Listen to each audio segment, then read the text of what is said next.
Ladies and gentlemen, welcome to today's video. My name is Matthew and I have a lot of stuff for you guys. If you're new here, welcome. If you're a well-established and long-time supporter of my, 3 or 4 months channel, welcome back. I'm very happy to have you guys staying here and listening to me yap all a bunch and kind of seeing where I'm at. So happy to have you here. So this is the video today. So I got a couple things.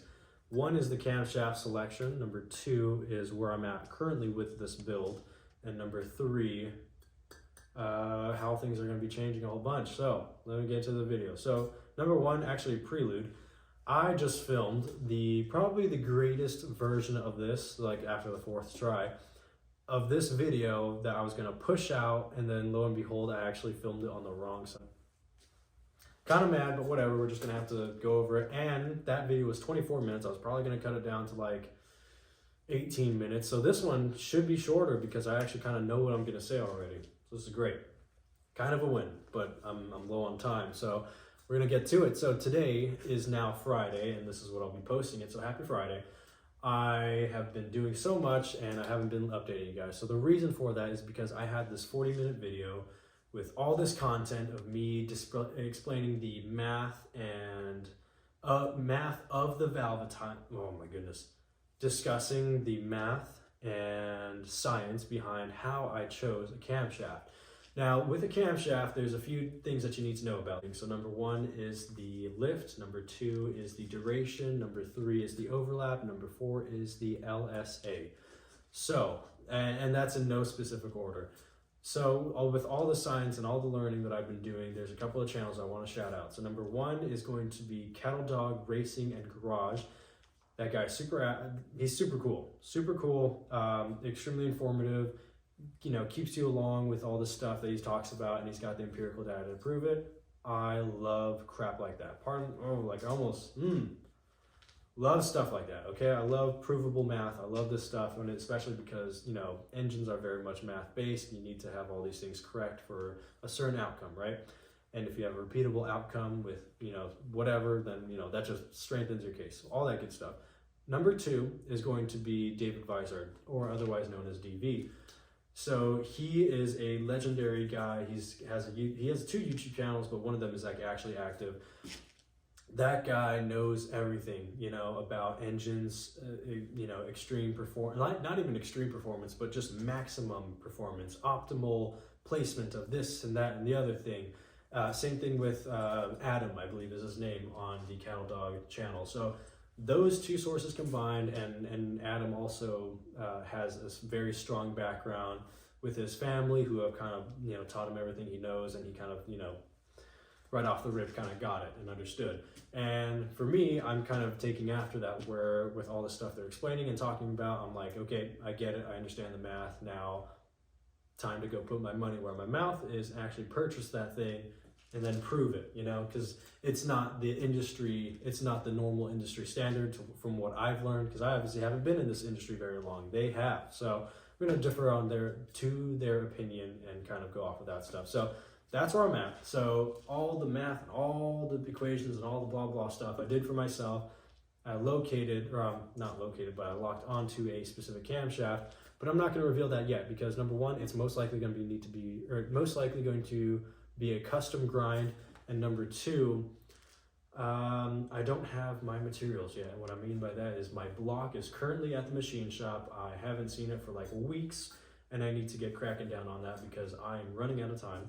And number 2, I have a new set of cylinder heads that the math does not compute with. And what I mean by that is, these are just a different set of cylinder heads. What that means is different chamber size, different valve sizes, and yeah, that's pretty much it. The 2 main components that actually matter. Everything else is stock springs, stock keepers, retainers, rockers, and stock port flow, or I guess lack of port flow. Now, that's not going to remain the same. So I will be keeping everything the same except for the ports on both sides, intake and exhaust, and the valve area, curtain areas, or valve, whatever.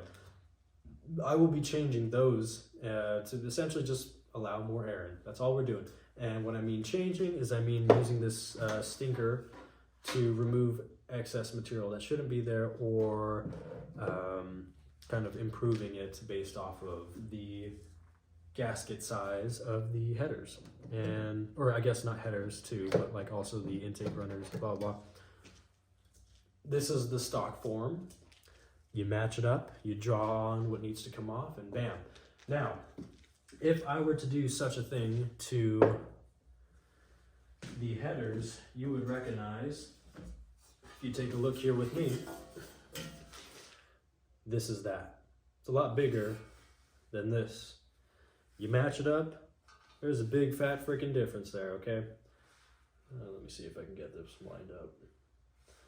Big freaking difference, and this is what we're dealing with here. So I decided to make some adjustments, essentially cutting out material from the gasket, the sacrificial gasket, and using it to match every single one. And that one is this one.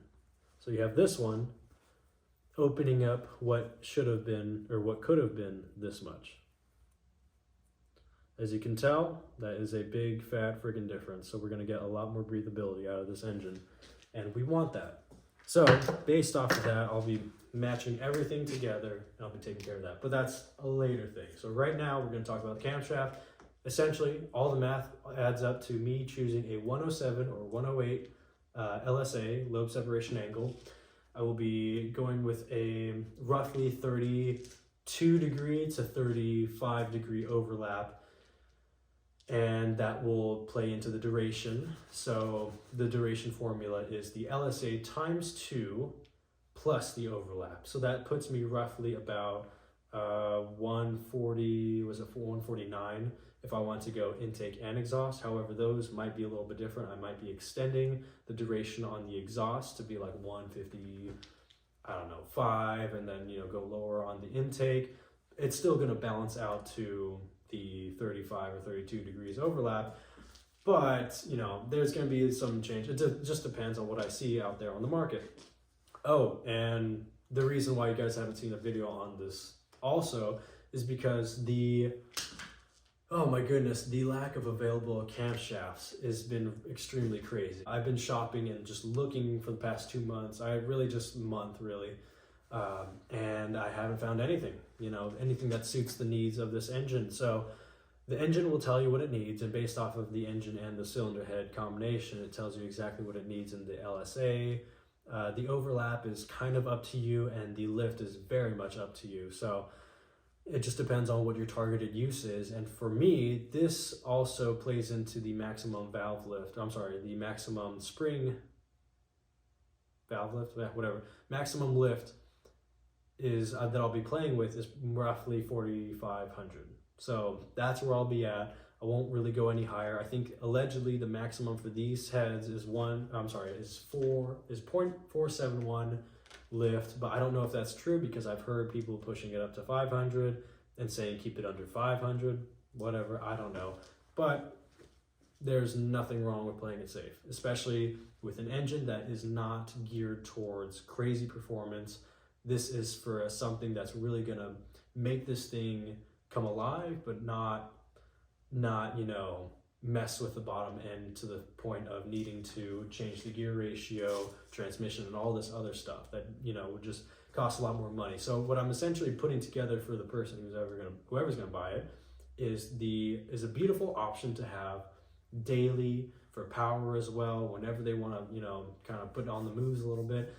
But also it leaves a lot of room for improvement if they want to. They can totally, you know, stroke it out. They can increase the chamber volume, and, you know, or decrease, like they can do whatever they want. Totally up to them, and I'm not even using the right words for all this stuff, but they can do and modify much more than I'm doing right now. So what I'm doing is a good improvement that leaves a lot of room for the next person's prerogative on whatever they want. If they want me to do the work, I mean, shoot, I would would do it. But that's besides the point. So with the camshaft, those are the numbers I've seen. So really quick, I'm just gonna say this, I'm not gonna actually like type it out, but this is all found on Adam's page on the Cattle Dog Racing and Garage, or it's Garage and Racing, I forget.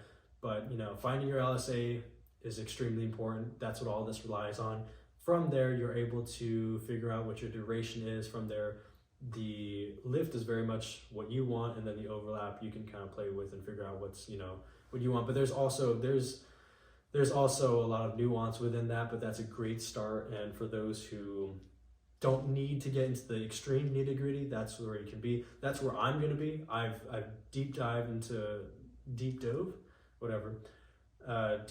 a lot of his other stuff and all of his other materials that he's put out, and it kind of informs me a little bit more about what I want to do. However, that would be a personal decision for a different engine, because that's not the purpose of this one. With this one, I at least want to stay close to the actual LSA that it needs to be, and from there, the sky's the limit. But you know what I mean. If it was my own personal build that's going nuts out on, I don't know, a drag strip, things would be different. I would be scavenging for every single which way I can squeeze out more power. But seeing as this is very much a stock build, super stock really, I'm not going to be going crazy with the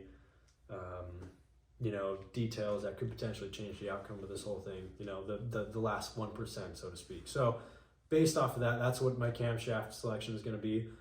It could be a custom grind. I haven't figured it out yet, but what I do know is that I need to find out what the machine shop is going to tell me about my engine. More than likely, we'll get rid of the like 1/10 of 1,000th, or maybe it's 100th, or maybe it's 1,000th. I forget. We'll be removing extremely little material, but it will be need to be decked anyways. I know that for sure, because there was like a deep gouge in the freaking the cylinder surface. Why am I forgetting what it's called?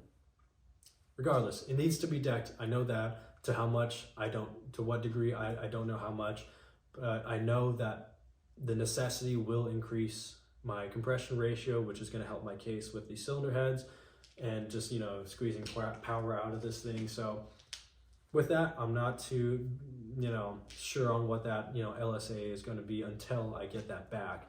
Then I can make that decision. And yeah, that's currently where I'm at right now with the camshaft. So moving over that, I want to move into the part where I'm going to discuss about where I'm at with this build. So really quick, a couple of things have happened. I got 2 things for $20. Super cool, awesome. I got this stand that you may not be able to see, but it's awesome. It's basically a table with a little trough, okay, where essentially a lot of liquid can flow into. It's made out of wood.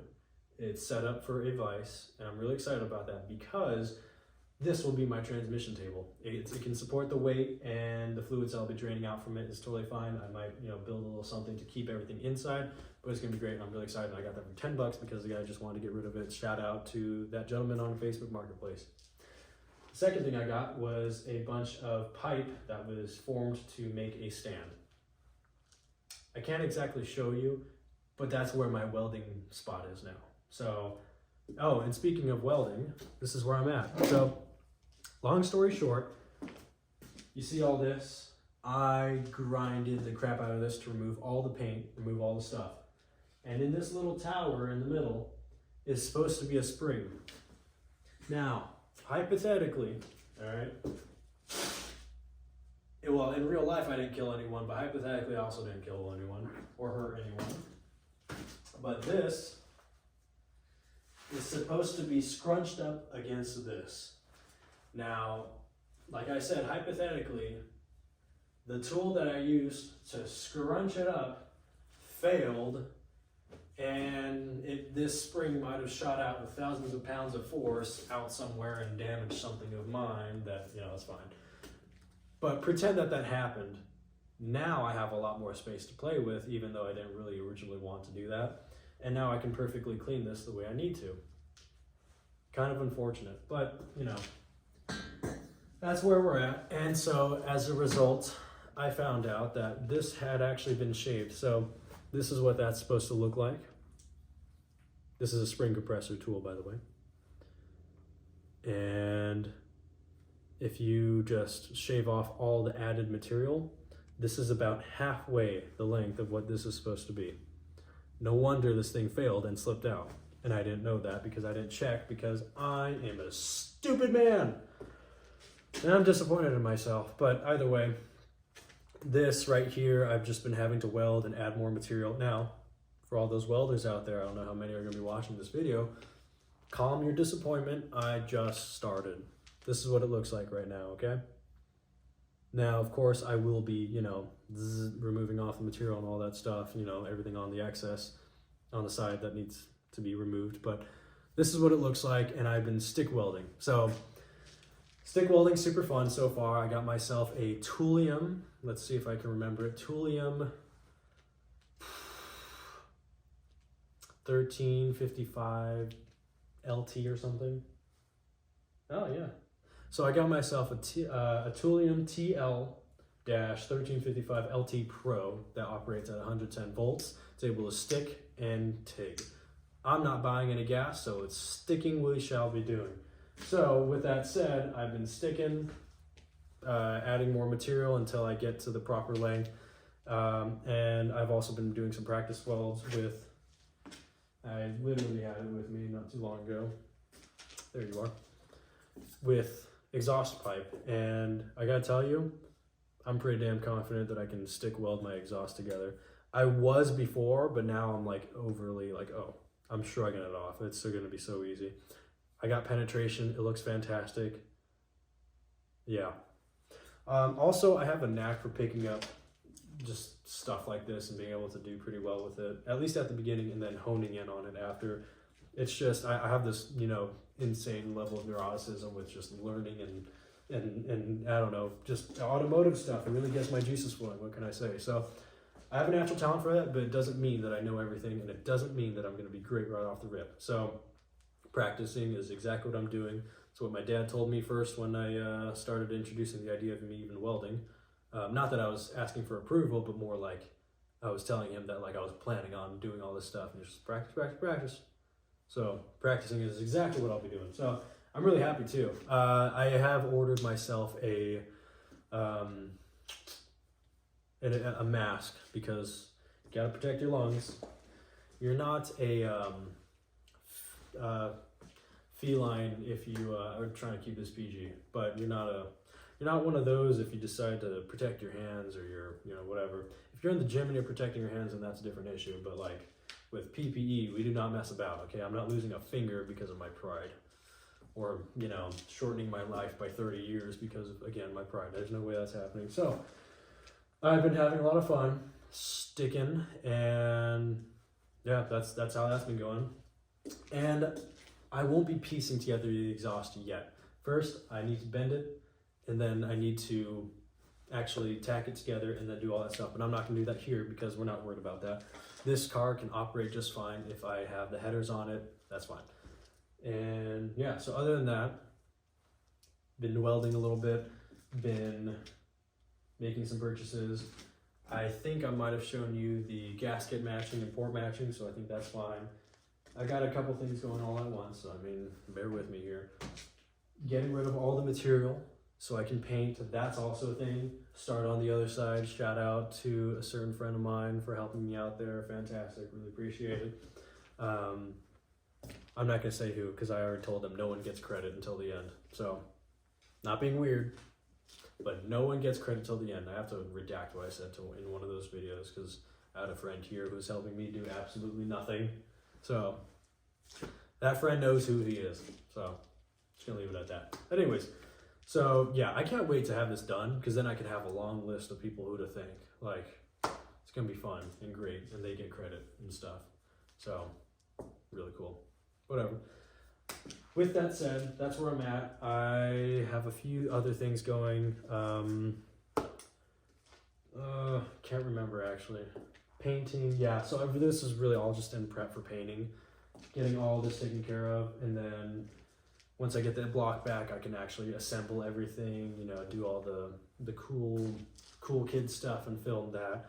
But we're less worried about that than I am just removing, because cleaning stuff is so tedious and takes a while, especially if you don't have stuff that's perfect. So like, I'm gonna clean this with a wire wheel, but you know, I should probably buy something to kind of get into those tire places because it's whatever. Anyway, so that is the video. That's where I'm at.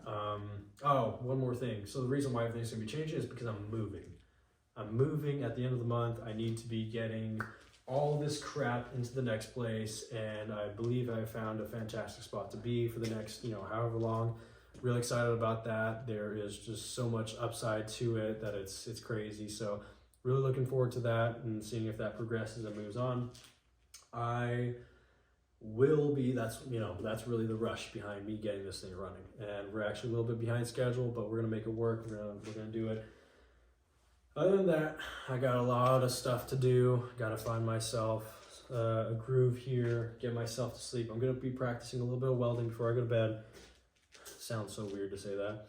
And then I'm gonna eat, and then I'll go to bed. Obviously, I'm gonna shower at some point. Not gonna go to bed with all this crap on me, but yeah, that's where I'm at. That's the video. Thank you guys for sticking along. This is really weird, but we're all along for the ride, so it's fine. Shout out to all the Instagram friends that are gonna be soon on here. I haven't decided, like, truly in my brain when I'm gonna just stick this on my Instagram and then not say anything or say something, but it's not like I have like 1,000 subscribers. It's not like I'm close to monetizing this thing anyway, so it's really just for the funsies and kind of showing everyone where I'm at. I think it's fun. That's why I have Instagram. It's not actually to use it. It's for like terrible memes and reels and keeping up with people and how they're doing. It's fun to see so many people getting married and engaged and stuff like that. Really fun, really cool. I'm not close to that, but one day. All right, that's the video. We're gonna get grinding on this. Hang on. Yeah, that's it.